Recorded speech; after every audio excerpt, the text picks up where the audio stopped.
So hello everyone, नमस्ते। मेरा नाम है अभिनव आनंद और आज हम कंटिन्यू कर रहे हैं अपना स्टोन एज का।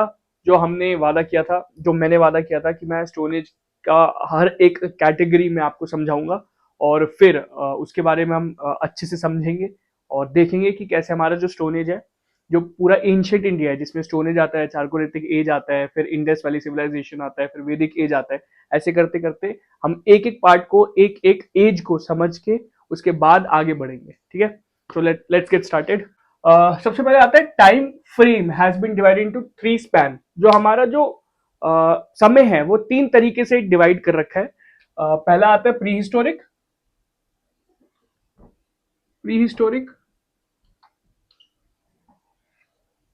फिर आता है प्रोटो हिस्टोरिक,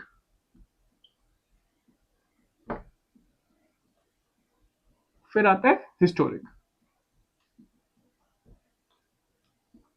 ठीक है, अब सबसे पहले बात करते हैं प्री हिस्टोरिक की। Prehistoric time before written records were kept and societies relied on oral traditions. अब जो प्री हिस्टोरिक में था, प्री हिस्टोरिक का टाइम जो है वो इतना पुराना है कि वहां पर तब तक लोगों ने लिखना लिखना स्टार्ट नहीं करा था, क्योंकि उनकी जो डेली वो काम करते थे उसमें राइटिंग की कोई आवश्यकता नहीं थी। इसलिए अब देखा जाए तो उस टाइम पे हंटिंग और गैदरिंग होती थी। तो लोग जो थे वो मतलब जानवरों को मारकर फिर उनको खाना, फिर एक जगह पर फिर गैदर हो जाना, या फिर आगे फिर रोज सुबह उठ रहे हैं तो वो भाग रहे हैं और खाना ढूंढ रहे हैं। कभी कोई एक ग्रुप यहाँ पर भाग रहा है खाना ढूंढने के लिए, कभी कोई एक ग्रुप यहाँ पर भाग रहा है खाना ढूंढने के लिए। तो उस टाइम पर, प्री हिस्टोरिक टाइम पर, नो रिटन रिकॉर्ड्स, मतलब हमें कोई भी ऐसा रिटन रिकॉर्ड ना तो मिला है, ना उस टाइम पर रिटन रिकॉर्ड्स हुआ करता था। अच्छा, प्री हिस्टोरिक का एग्जाम्पल आता है स्टोन एज। स्टोन एज में ही, क्योंकि जो लोग थे वो ज्यादातर जो, अच्छा स्टोन एज को स्टोन एज इसलिए बोले जाते हैं क्योंकि वहां पर मास क्वांटिटी में स्टोन यानी पत्थर अवेलेबल थे। तो उस टाइम पर क्योंकि मास मास क्वांटिटी पे पत्थर अवेलेबल थे, इसलिए उस टाइम को स्टोन एज बोला जाता है। लोग जो थे वो सबसे ज्यादा जिस मटेरियल का यूज कर रहे थे वो स्टोन का यूज कर रहे थे, इसलिए। अब अगर उस टाइम पर कोई और एलिमेंट होता है या फिर कोई और फॉर एग्जांपल मटेरियल होता है या फिर ऑब्जेक्ट होता, और अगर उस चीज का इस्तेमाल वो लोग बहुत ज्यादा तरीके से, बहुत ज्यादा वे में यूज कर रहे होते, तो हम क्या पता उस एज का नाम उस एलिमेंट पे रख दिया जाता। नाउ सेकंड आता है protohistoric, emergence of written records but limited historical documentation. अब जैसे जैसे टाइम आगे बढ़ा और धीरे धीरे लोग भी आगे बढ़ रहे थे, तो अब क्या था, प्रोटो हिस्टोरिक में रिटन रिकॉर्ड सामने आने लगे, दिखने लग गए कि हाँ, इस टाइम पे जो थे वो रिटन रिकॉर्ड्स तो थे, लेकिन हम आज के टाइम पे उस टाइम पर लिखा क्या है, मतलब इन्होंने लिखा तो ठीक है लेकिन उसको हम समझ नहीं पाए कि इन्होंने जो चीज लिखी है वो किस चीज के लिए लिखा हुआ है, या फिर वो बात किस किस टाइप में कर रहे हैं बात। तो वो चीज आज तक हम डेसिफियर नहीं कर पाए। ये आता है आपका प्रोटो हिस्टोरिक में। In this phase we have found written records. हमने इस टाइम पर जो है वो रिटन रिकॉर्ड्स को तो जरूर हमने देख लिया है, लेकिन but could not decipher the record, not understand what has written. इसका एग्जांपल है इंडस वैली सिविलाइजेशन। अच्छा, आईबीसी में भी एक स्क्रिप्ट है, बोस्ट्रोफिदन स्क्रिप्ट। वो भी आज के टाइम पे हमें पता है, लेकिन हमें ये नहीं, हम उसको डेसिफियर कर पाए कि वो स्क्रिप्ट आखिर कह क्या रही है, बोलना क्या चाह रही है। फिर आता है हमारा historic, things were written and can be interpreted till date.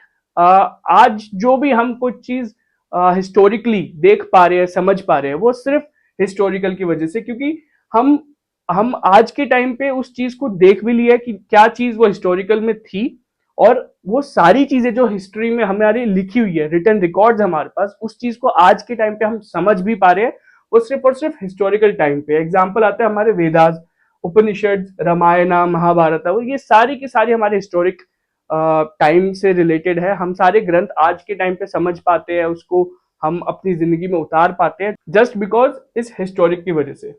अच्छा, मैं एक चीज बताना चाहूंगा that copper was the first metal, the oldest metal which was use by human being, also known as chalcolithic age. इसका मतलब जो है, जो स्टोन एज, हम स्टोन एज इसलिए बोलते हैं क्योंकि वहां पर लोगों ने मास क्वांटिटी में जो चीज यूज कर रहे हैं वो स्टोन को कर रहे हैं। और जो सबसे पहला मेटल जिसके आविष्कार किया था जो ताकि लोग उसको यूज कर सके वो था कॉपर। अब कॉपर जब बहुत मास क्वांटिटी में यूज होने लग गया तो धीरे धीरे करके स्टोन एज से वो आगे बढ़कर चाल्कोलिथिक एज बन गया, क्योंकि चाल्कोलिथिक एज में लोग जो यूज कर रहे हैं वो कॉपर के यूज कर रहे हैं। इसलिए the first element, the oldest element which was use was copper. आगे बढ़ते हैं पैलियोलिथिक एज पे। आज से करीब करीब 20 लाख साल पहले की बात है पैलियोलिथिक एज की। इसमें क्या है, हंटिंग और गैदरिंग हो रही थी। लोग क्या करते थे कि वो सिर्फ जाते थे, जानवरों को मारते थे और वो खाना खाते थे उसमें, और यही उनका लाइफस्टाइल था, वही वैसे ही आगे बढ़ते थे। और ये मतलब करीब करीब अराउंड 5 लाख 20 लाख साल पहले, जो कि स्टार्ट हुआ था अफ्रीका में अराउंड 2 मिलियन ईयर्स अगो। और इंडिया में ये देखा गया था अराउंड 6 लाख साल पहले बोरी महाराष्ट्र के अंदर। तो हंटिंग एंड गैदरिंग वो लोग जो सबसे ज्यादा इस टाइम पे हुआ करता था। अच्छा, इस टाइम पे हमें ब्लंट टूल्स दिखाई देते हैं। ब्लंट टूल्स का मतलब होता है बड़े बड़े टूल्स। मतलब जो आज के टाइम पे हम किसी छोटे से टूल से भी काम हो जाता है, उस टाइम पे स्टोन एज में क्योंकि था ही स्टोन, तो वो ब्लंट टूल्स, बड़े बड़े स्टोन, बड़े बड़े, मतलब वहां पर उसमें हैमर 50 केजी का हैमर। आज के मतलब धीरे धीरे जैसे जैसे टाइम पास होगा फिर वो छोटे छोटे हैमर स्टार्ट हो जाएंगे, क्योंकि धीरे धीरे लोग ग्रो करेंगे, चीजें बनाएंगे कि अच्छा ये ऐसे भी और ये ऐसे भी यूज हो सकती है। तो इसलिए ब्लंट टूल्स देखे गए, 50 केजी का हैमर देखा गया।